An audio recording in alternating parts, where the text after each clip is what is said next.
pelaku origami. Origami ku ngelipet-lipet kertas, nggawe perahu, nggawe manuk, nggawe ngono ya. Kuwi 40 tahun dhek bendina mengunang kan wong bingung tangga-tangga iki ngopo to wong iki. Kok kertas dilipet-lipet. Tapi dia bahagia dengan itu dan dia tekun. Akhirnya dia ahli bener ngelipet itu sampai kecil-kecil itu. Barusan dia didatangi oleh NASA. Karena NASA membutuhkan satelit, konsep desain satelit yang efisien tetapi maksimal untuk menyerap sinar matahari. Maka dibutuhkan satu desain origamis yang sedemikian rupa dan sopo sing ditekani untuk minta tolong. Ya wong kuwi mau. Mulane saiki kowe utek-utek apa sing kowe seneng tenan terus lakukan. Sampai sekian puluh tahun nanti kamu jadi ahli, kamu akan dibutuhkan orang. Sugih otomatis. Kepeksa kowe sugih. Kowe sambat, palurah pripun kula niki dhuwit ora entek-entek tekan lah. Susah kula niki ya, ngono kowe sesuk kowe ya. Ngono. Lho, aku iki Mas, Anda ini acara biasanya nganti jam piro suluk malaman? Wes, gampang syafaat. Makyan biasanya jam 3 ya. Bisa nggak saya bikin orang bertahan duduk dari jam 9 malam sampai jam 3 pagi? Mungkin nggak manusia? Nggak mungkin saya menciptakan itu, membuat itu, membangun itu, nggak mungkin. Itu pasti Allah yang punya inisiatif. Tapi kalau disebut perolehan saya, aku lah ya ora tau njaluk ngono kuwi. Ngipi rawani bercita-cita ya rawani ning saiki aku dikai kaya ngono kuwi. Nganti bingung dhewe ra iso leren iki. Iya iki, ra iso leren iki. Ning ndi iki ora leren-leren. Ditambah salaman karo foto kuwi lho. Tawur saya. Nah, foto kuwi Masya Allah, nang toilet dicegat. Nang gang-gang cilik dicegat, nang kampung, nang toko, nang warung terus foto rantek-entek. Dan saya harus tersenyum terus-menerus. Kan gitu. Nganti sok wagu-wagu kayak ngantuk isu-isu gitu. Bar makyahan langsung airport wis dicegati wong. Gitu. Di pesawat foto, turun pesawat foto, naik pesawat foto. Pokoknya terus-menerus foto. Tapi gembira karena apa? Gembira untuk mereka, bukan gembira untuk saya. Dan aku sebel. Kesel kadang-kadang. Saya gembira karena apa? Karena itu kan tanda-tanda dari kehendak Allah. Iki piye ta janjane karepe Gusti Allah? Tak titenane, tak entenane karepe Gusti Allah. Iki wit-witan wis subure ra karo-karan, iki arep woh apa? Suluk maleman iki sok-sok woh apa? Mosok ora woh. Wong winine kaya ngene kok. Bibit kaya ngene mosok ora woh. Nah, kita semua menunggu iki wohe apa? Salah satunya yang saya dorong adalah ayo tekun bekerja, menikmati dan bahagia dengan kerjaanmu masing-masing sampai kamu jadi ahli, sehingga nanti kamu jadi bos kayak Madura kan. Meskipun saya cuman produksi beting, nanti beting, saya cuman pabrik beting, tapi saya direktur. Daripada saya buruh di pabrik motor, lebih baik saya direktur di pabrik beting. Jadi kamu harus jadi khalifah dirimu sendiri-sendiri. Kamu harus punya kepemimpinan di wilayahmu masing-masing. Itu salah satu wah yang saya harapkan. Benar ya? Teman-teman, yang inti itu begini. Segala sesuatu di semesta ini halikon ila wajhahu, akan sirna kecuali wajahnya. Yang kita lakukan itu sebenarnya, yang ambruk itu semua ini ambruk. Maka wabtaghi fima atakallahi darul akhirah. Maka kita mencari apa yang diberikan Allah itu wilayah keabadian, mengabadikan. Jadi untuk tidak ambruk itu kita merohanikan, mengabadikan apa yang diberikan Allah pada kita. Kita masuk ke saya jawab. Jadi sebagai pengantar untuk nambahin tadi bahwa teman-teman, manusia itu kan rahasia. Manusia itu rahasianya Allah yang terbesar. Ilmu pengetahuan yang berkembang selama sekian abad ini, kemudian ilmu pengetahuan itu turun ke kebudayaan, ke politik, ke ekonomi, itu mengajari kita untuk membongkar rahasia atau membatasi rahasia tadi. Kalau istilah Cak Nun tadi, hanya melatih kita untuk melihat gelepung itu hanya ke satu arah, padahal itu berarah-arah. Nah, kita diajari untuk melihat manusia oleh pengetahuan selama ini hanya satu sisi, padahal manusia bersisi-sisi banget. Orang yang Anda lihat jahat bisa jadi baik, orang yang Anda lihat baik bisa jadi jahat. Ukurannya apa? Kita dilatih di zaman sekarang untuk melihat orang itu secara salah hanya tampakan lahirnya. Dulu misalnya pernah saya ceritakan, ada seorang kiai Madura yang kalau ketemu perempuan, maaf ini bukan saru, bukan apa, memegang itunya. Tidak semua perempuan tertentu tiba-tiba dia pegang. Kalau Anda melihat ini, Anda akan menilai, wah siki orang rusak ini, pelecehan. Kalau sekarang viral ini juga nih medsos, wes wong tua orang duwe aturan. Ternyata semua yang dipegang oleh kiai tadi perempuan nakal, dan yang dipegang oleh kiai tadi sembuh nakalnya. Tapi ini kita kan dibiasakan terpotong-potong melihat satu sisi dok, padahal hidup ini bersisi-sisi banget. Bolak-balik saya menerangkan yang paling gampang saja.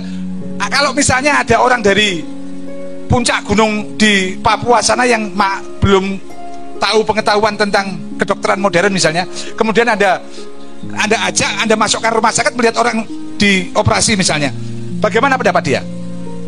Ini orang gila ini, orang modern ini. Ada orang sehat kok di perutnya di robek-robek. Artinya kalau dia satu sisi, kita dibiasakan berpikir satu sisi itu. Karena itu kita berpegangan pada yang ambruk. Kalau kita berpegangan pada Allah, maka sisi itu akan tidak terlihat, akan menjadi lingkaran. Kalau istilah Cak Nun tadi, lingkaran itu kita tidak akan menyimpulkan kecuali Allah memberi titik tertentu itu yang kita disebut hikmah atau kebijaksanaan kalau bahasa Indonesia.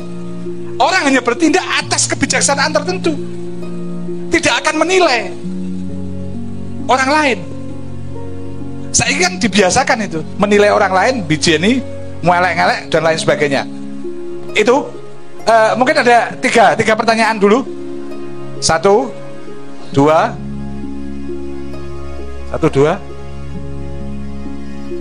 Loro tak? Ya loro kuwi ta?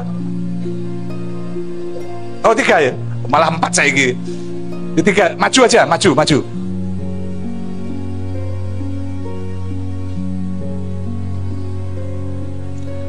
Mic go. Ya.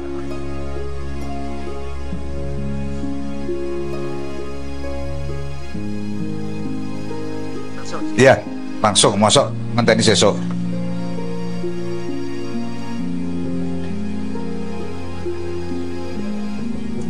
Assalamualaikum warahmatullahi wabarakatuh. Waalaikumsalam warahmatullahi wabarakatuh. Langsung saja, ini berkaitan dengan medsos. Sosmed apa medsos? Sosmed. Aja bingung. Medsos.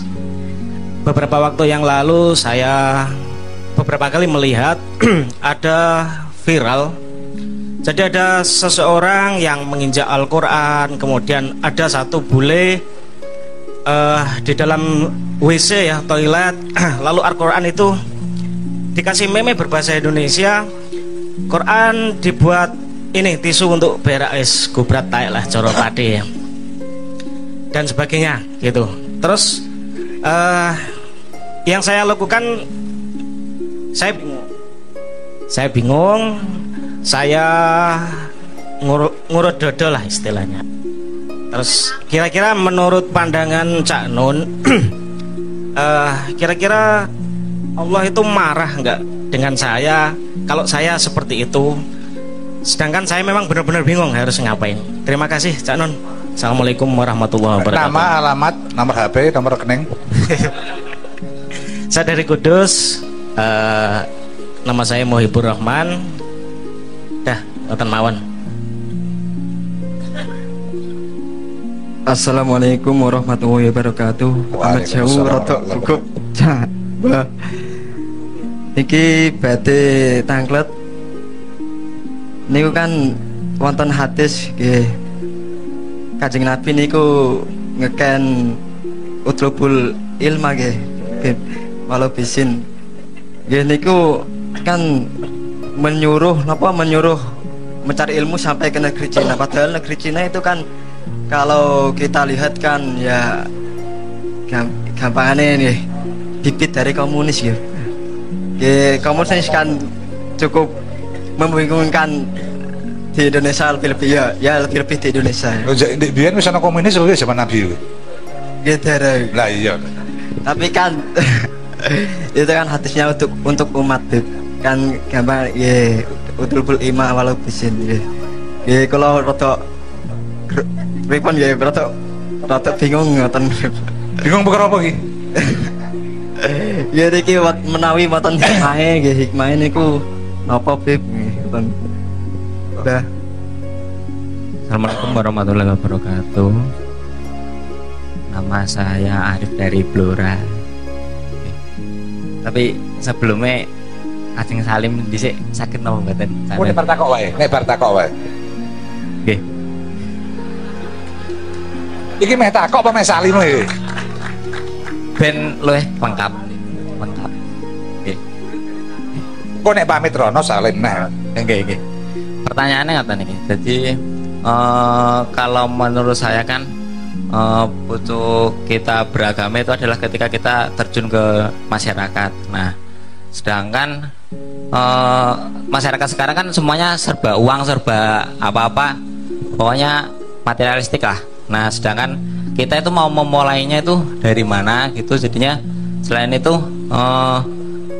biar istilahnya ketika kita sudah mulai padam apinya itu biar kita bisa mengobar lagi apinya itu harus gimana. Jadinya istilahnya kita harus kalau misalkan mendekatkan diri itu caranya gimana, terus biar dipupuknya itu pakai apa gitu, biar dipupuknya pakai apa biar makin pupuk. Oke. Yes, biar pokoknya gak putus asa lah, pokoknya maju terus ngaten pripun semangat carane. Ya. Coba itu Dak. Oke Dak. Yang pertama medsos ya. Yang pertama medsos. Sosmed. Sampai sekitar 15 tahun yang lalu kalau masyarakat akan menerima informasi itu melalui lembaga pers. Jadi ada koran, ada televisi, ada radio. Di situ ada prosedurnya, ada prosesnya. Ada wartawan yang mencari berita, kemudian dikasih ke redaksi, redaksinya menyeleksi. Kalau lolos baru dicetak, disebarkan. Jadi ada kontrol, ada prosedur. Nah, sejak ada Facebook, Twitter, internet, dan seterusnya, semua prosedur itu tidak berlaku. Setiap orang bisa jadi wartawan, setiap orang bisa jadi redaktur, setiap orang bisa menjadi pemasar, ya. Setiap orang bisa melakukan apa yang dulu harus dilakukan oleh lembaga besar. Jadi saiki iki sapa wae iso nyebar apa wae. Negara mungkin punya aturan untuk menghalangi, untuk mengontrol, tapi juga tetap tidak mampu secara maksimal. Jadi kalau dulu setiap berita itu ada sumbernya ada kredibilitas dan identitasnya sehingga bisa dilacak, bisa disentuh secara hukum. Sekarang kan sukar, ya toh? Paling lewat IP-nya, terus dicari lewat siapa yang pertama menyebarkannya bisa. Tapi kalau jumlahnya beribu-ribu, berjuta-juta kan tidak mungkin ada pegawai di satu lembaga untuk mengontrol itu semua setiap saat. Sampai Quran di tisu sapi turute dan lain sebagainya, yang penghinaan yang luar biasa. Pertama, nek zaman biyen ngono kuwi gari kok takok ke redaksi kok golek inggone terus kok kepruk ndase. Nek zaman biyen nek saiki ra iso kowe. Sekarang sukar dilacak ya. Sehingga Anda sebenarnya secara fisik teknis tidak bisa berbuat apa-apa. Nah, kalau Anda tidak bisa berbuat apa-apa biyadihi, kata Rasulullah, ya kalau dengan tangan tidak bisa, secara teknis tidak bisa, ketemu orangnya juga tidak bisa, ya mencoba melakukan tandingan, tapi juga tidak ada gunanya. Tidak ada gunanya, wong racune rong truk, penisilinmu mengsak botol cilik kae, ngono ya, dadi ora iso. Jadi saya kira jawabannya adalah Allah tidak membebankan kepada seseorang yang dia tidak mampu melakukannya, gitu kan. Yang penting Anda ikut merasa tersinggung, ikut merasa sedih, kemudian Anda sambatnya ke Allah. Wes kok Al-Fatihah ya, pokok tambah Yasin, kok tambah Yasin ping 7, ya ping 7 kali Yasin. Setiap kata mubin Anda ingat meme itu, wonge kuwi Anda ingat, dan ning jero ati kok sambat kena Gusti Allah. Sebab yang bisa bertindak di situ hanya Allah, para malaikat, terus demit, jin, dan lain sebagainya. Anak kue arep kangelan karo Gusti Allah, malaikat ya wis kowe bicarane serawung karo jin, ya toh, engko kok duduk. Nah, itu jawab. Jadi alternatif jawabannya ya spiritual, berarti bikul bihi atau bikulu bihim, karena tidak bisa diyadihi toh. Nomor loro, itu sebabnya saya tidak punya akun Facebook, tidak punya akun Twitter dan Instagram, opo segala ora duwe, kabeh ora duwe aku. Ya. Hanya ada yang official resmi satu teman-teman yang ngerjain di Jogja Katipiro caknun.com itu toh. Jadi kalau Anda melihat ada nama saya katanya nulis ini, yang terakhir itu nulis mengenai Jogja, ya. Itu Anda cek di caknun.com, kalau ada di situ berarti punya saya, kalau tidak ada di caknun.com berarti tidak ada. Tapi saya tidak akan bertindak apa-apa, karena saya kayak ngene iki saiki saka acara suluk maleman bengi tok bisa dibikin 10 lebih 20, 30, 50 meme video-video iso kok du karo sapa-sapa. Ajaran Cak Nun disikat habis oleh Ustadz Abu Samad. Cak Nun berdebat seru lawan Habib Rizik, wah macam-macam. Itu namanya, kita menyebutnya sop buntut adu domba. Jadi sapi ini orang dibutuhkan, sebetulnya membutute tok, dipakai untuk keperluan dia, baik untuk keperluan politik maupun untuk dagang, supaya klik untuk duit, kan gitu ya. Jadi saya tidak pernah marah, saya tidak pernah membantah, saya juga tidak pernah peduli sebenarnya. Saya hidup ini urusan sama Allah. Sepanjang Allah tidak marah sama saya, hidup saya lumayan beres. Nek meng dielek-elek wong, kuwi ya wong sing elek-elek kuwi sing rugi. Aku dielek-elek, aku badi ning ngarepe Gusti Allah. Nek kowe dianiaya wong, kowe entuk potensi pengampunan dan rizki dari Allah, betul enggak? Kan ngono. Nah, dadi kowe rasa pusing ya di Al-Fatihah langsung, utawa nek kowe kober diyasini ping 7 kuwi mau. Setiap kata mubin, termasuk nek bojomu minggat gitu ya, bojomu selingkuh kuwi diyasini ngono kuwi, pas mubin dieling-eling raine. Tapi itu ora terus sing ngono-ngono kuwi ya. Jadi saya ada kadang-kadang anak-anak menyebar tulisan saya bener, caknun.com tidak ada diskusi. Pokoknya aku jadi ngene lho, kowe mlebu internet kuwi, mlebu medsos kuwi, aku takon, kowe sing bagian konsumen apa produsen? Kowe sing bagian mlekodo apa diplekodo? Kan gitu. Wong urip ki nek iso kowe subyeke, aja kowe pelengkap penderita, aja kowe objek. Nah, teman-teman ini merasa sudah maju karena sudah terlibat di dalam teknologi informasi, dipikirnya sudah maju, padahal Anda menjadi korban saja dari hoax atau informasi-informasi yang sangat salah dan sangat merusak hidup. Jadi nek kowe duwe kewaspadaan ya sederhana, nganggo akal sehat ora mungkin iki. Ya menungso ya ana sing ngenyek-ngenyek kaya ngene iki kan, tapi kan kabeh ngunduh wae bakat. Kowe kudu percaya kowe. Saya mengalami kejahatan kepada saya sejak kecil, dan saya tidak pernah tidak menemukan bahwa Allah itu memberikan imbangannya. Jadi wong sing nek cara Jawa kuwi jenenge kualat. Nek dalam Islam kan wa may ya'mal mithqala dzarratin khairan yara wa may ya'mal mithqala dzarratin syarran yara. Itu pasti terjadi. tinggal durasi waktunya ono sing langsung, ono sing seminggu, ono sing sasi, ono sing 3 tahun, ono sing 80 tahun ya ono sing ning akhirat tok diwalse ya ono. Ya kowe kudu trimo, ora masalah. Kalau kamu sibuk dengan apa yang kamu kerjakan, kamu menjadi sekunder itu yang medsos itu. Kamu pusing sama medsos karena kamu jadi kerjaan utama. Seringnya jadi admin. WA aja saya tutup ini sudah seminggu ini. WA saya tutup. Sebenarnya saya masih kompromi. Saya ada WA, ada handphone, tapi saya tidak pernah terima telepon. Habib Anis ini berlaku telepon adalah terima ben. Omongannya presiden. Apa meneh menteri ora kira tak buka telepon. Berarti aku ora tahu. Kalau ada Zaki tak kasih Zaki, kalau ada Gandhi tak kasih Gandhi, ada siapa di sekitar saya tak suruh mewakili Cak Nun sedang meeting. Ya ning ora tahu nerima telepon aku.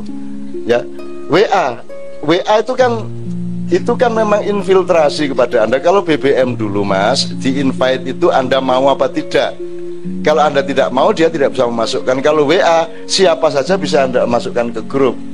Setuju atau tidak setuju, itu berarti melanggar prinsip demokrasi.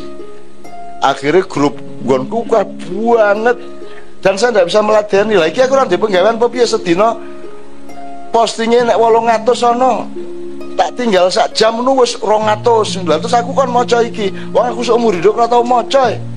Buku ora maca kon masuk medsos ngono. Ora aku ora tau maca. Gitu. Jadi akhirnya tak tutup Mas WA itu. Jadi sekarang betul-betul tidak bisa menghubungi saya kecuali lewat sekretariat saya. Itu minimum saya menunjukkan bahwa aku ora butuh pemasaran loh. Ora butuh pemasaran. Aku ora ngerayu sapa-sapa, aku ora nawake awakku nang sapa-sapa, bahkan lawangnya tak tutup. Nek pancen kowe butuh tenan, apik tenan maksudmu, mesti kowe akhirnya golek aku ngono. Jadi aku menyaring orang untuk benar-benar. Jadi kok lawangnya ditutup rezekine, ya rezeki berkurang ora apa-apa. Allah tahu kenapa saya menutup loh. Gitu loh. Kan Allah yang menentukan rezeki saya. Dan saya hidup karena Allah, tidak karena manusia. Gitu loh Dek ya. Nah, jadi di Al-Fatihah. Utawa nek kowe keset Al-Fatihah min haitsu la yahtasib, min haitsu la yahtasib, min haitsu la yahtasib. Wis, min haitsu la yahtasib wis kuwi diwaca.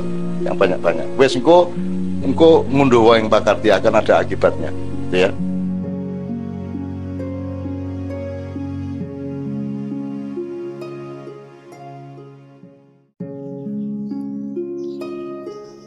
Assalamualaikum warahmatullahi wabarakatuh. Allah serius menciptakan Nur Muhammad sehingga melanjutkannya dengan bikin jagat raya alam semesta beserta penghuninya. Selama puluhan juta tahun dibiarkan liar, alamiah, dan liberal. Kemudian di ujungnya, sekitar 10.000 tahun terakhir, Allah menata kepemimpinan bumi dengan menghadirkan khalifah. Pada bagian-bagian akhir dari ujung zaman, Allah pasang Nabi Rasul pamungkas yang dipegangi buku manual bernama Al-Quran. Penduduk bumi tak usah terlalu repot mencari Allah sebagaimana sebelumnya.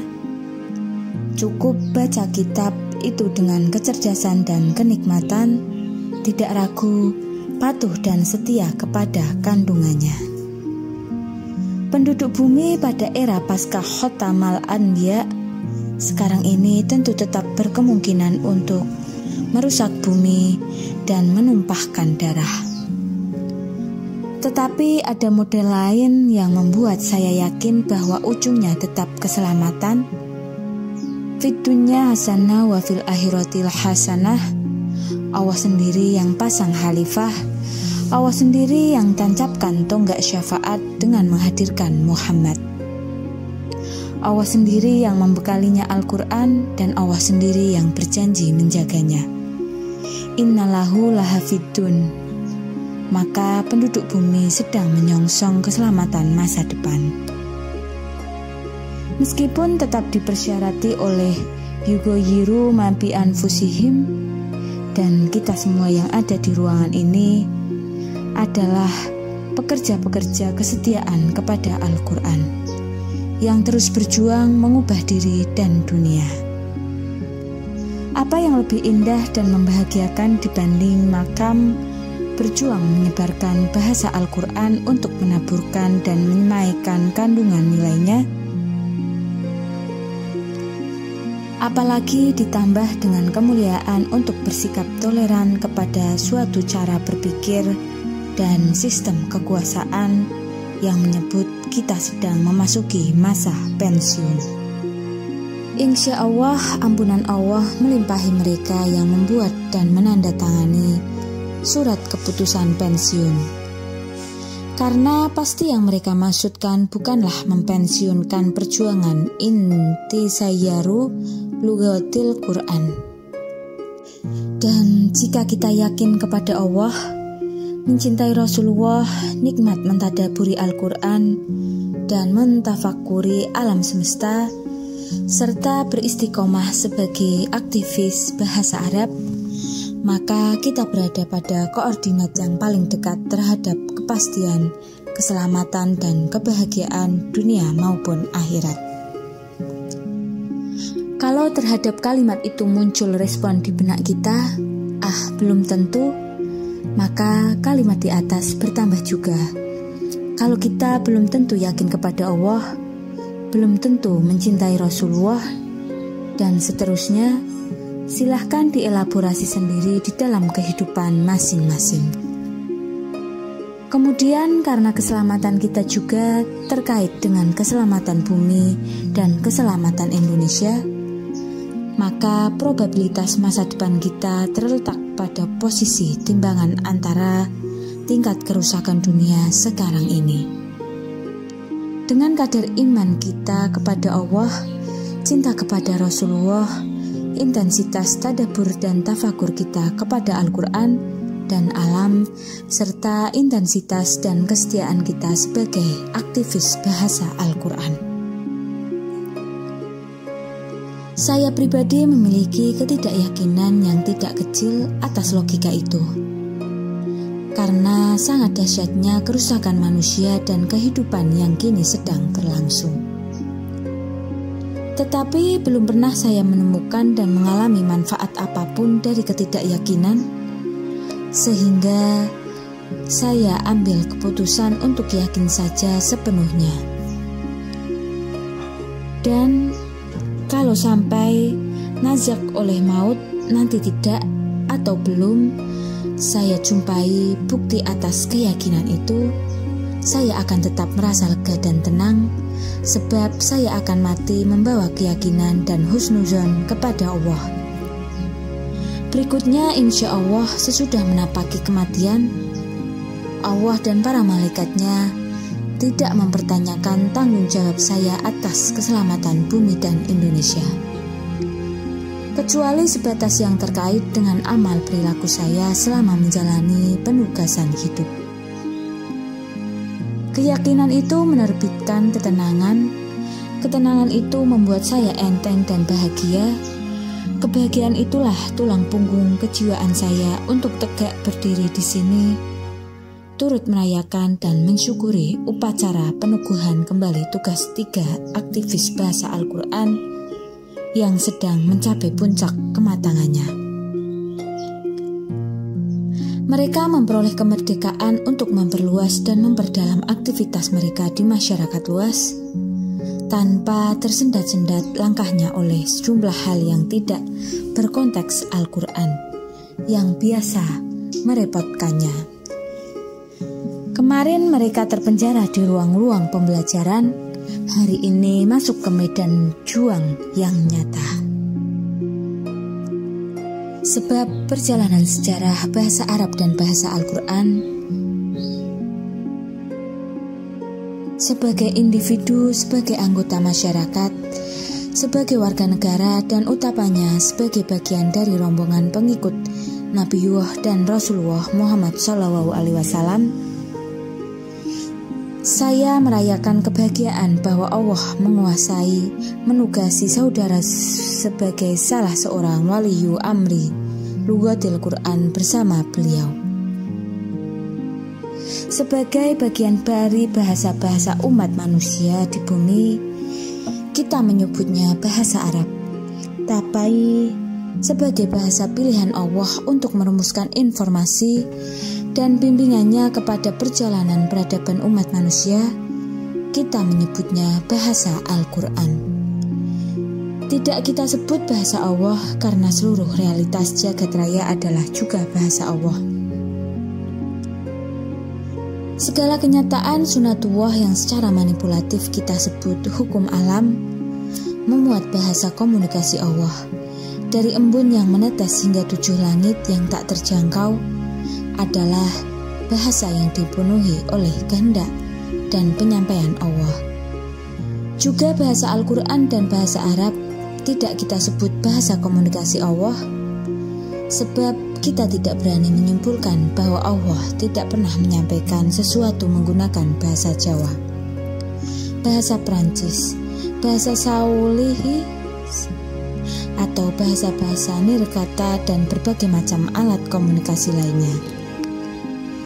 Mungkin kurang syar'i atau kurang absah menurut syariat Islam, tapi kami merasa aman dunia akhirat karena penyebar salah satu bahasa terpenting Allah kepada umat manusia. Karena pegawai penting, maka Allah pasti bertanggung jawab untuk menganugerahkan fasilitas-fasilitas perlindungan dan kesejahteraan kepada pegawainya selama bertugas.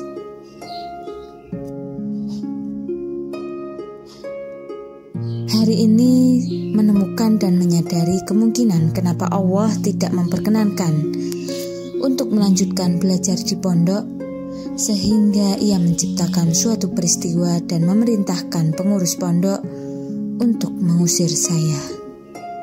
Padahal setengah mati saudara membimbing saya sejak akhir SD agar bisa dan pantas masuk kantor. Peradaban umat manusia abad 20-21 menyeret 4 level, hifz, hayal, fik, dan fa'al. Ke level peradaban aqlul hawas, peradaban ilmu katon, yang sejak nenek moyang, kita hal itu dianggap sepele, gampang, dan rendah. Semua kesibukan software dan rohani manusia diabadikan ke materialisme, kapitalisme. Sekarang dengan watak liberalisme, bahkan neoliberalisme, segera memasuki ultraliberalisme. Puncak substansial nilainya terletak pada pandangan bahwa Tuhan adalah materi.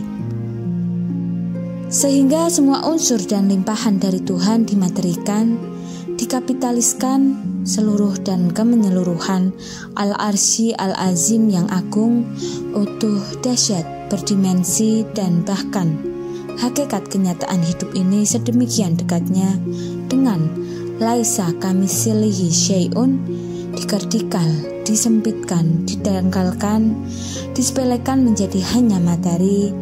Apa materi diskusi kita? Yaitu Tuhan.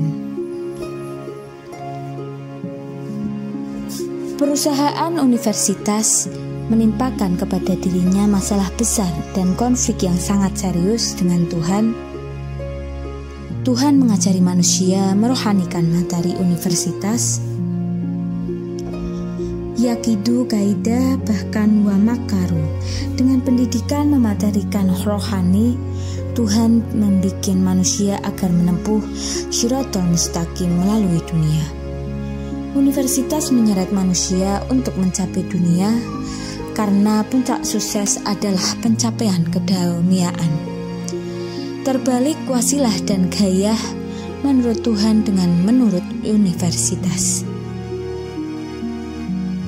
Sekolah dan universitas mempersiapkan siswa dan mahasiswanya untuk memiliki sudut pandang, sisi pandang dan jarak pandang terhadap materi. Tidak dipersiapkan untuk mereka metodologi untuk memandang yang non-materi. Bahkan secara akademis, yang non-materi itu disimpulkan sebagai tidak ada keperluan substansial untuk bekerja sama dengan murid. Orang yang menghendaki dan memburu ilmu, masyarakat mengirim anak-anak ke PT universitas dengan biaya mahal agar menjadi peserta didik, menjadi konsumen jual beli materi ilmu. Universitas adalah toko grosir, adalah pusat kulakan materi yang berupa kumpulan kata dan kalimat yang disangka ilmu. Salah satu gunanya adalah untuk melegalisir status bahwa masyarakat lebih bodoh dari mereka, lebih rendah derajat sosialnya, serta harus patuh kepada pasal dusta yang mereka karang melalui gengsi kelas menengah dan kekuasaan bernegara. Secara masyarakat, mereka tidak mengandung kebenaran apapun karena posisi mereka adalah untuk dikursus dan ditimpa kebenaran putra-putrinya yang telah menjadi agen penguasa ilmu dunia global.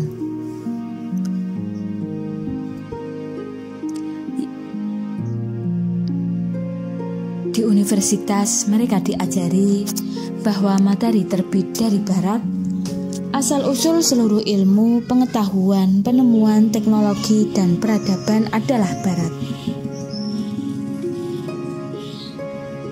Semua yang di timur itu bodoh, melarat, kumuh, kampungan, blow-on, bego, tidak percaya pada dirinya sendiri. Maka penduduk timur harus diperadabkan, harus dijajah untuk dijadikan civilised.